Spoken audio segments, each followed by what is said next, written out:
মঞ্চটা ফাইনালের। সৌম্য সরকার তুললেন 4 ছক্কার ঝড়। চিরচেনা শট, চিরচেনা উদযাপনে মন কাড়লেন সবার।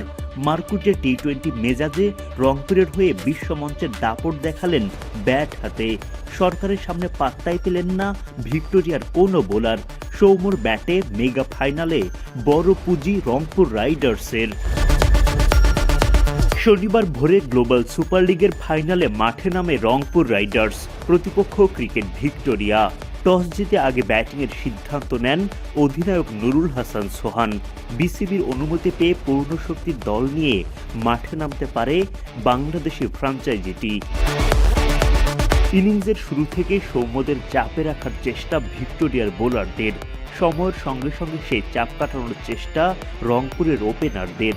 রানের চাকা সচল রাখেন স্টিভেন টেলর। তার সাথে তাল মেলানোর চেষ্টা সৌম্য সরকারের।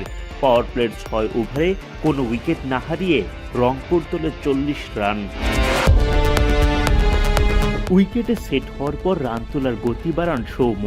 তার ব্যাটে দেখা মিলতে থাকে 4 ছক্কা। সেই সুবাদে বাড়তে থাকে রংপুরের রান তোলার গতি।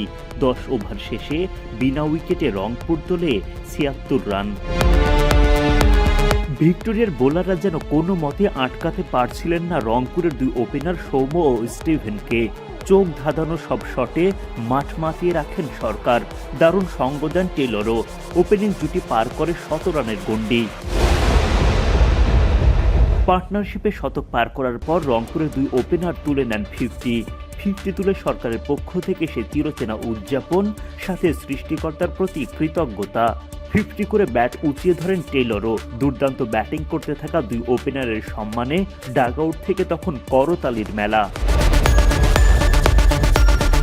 49 বল থেকে 68 রান করে থামেন টেলর। 3 নম্বরে নামা সাইফ হাসান বিদায় নেন মাত্র 6 রান করে। তবে তখনও উইকেটে তাণ্ডব চালাতে থাকেন সৌম্য। ছক্কা হাঁকিয়ে মাত্র 16 ওভারের মধ্যেই দলীয় 150 পার করেন সরকার। ফাইনালে দলকে নিয়ে যেতে থাকেন পাহাড় সম পুঁজির দিকে।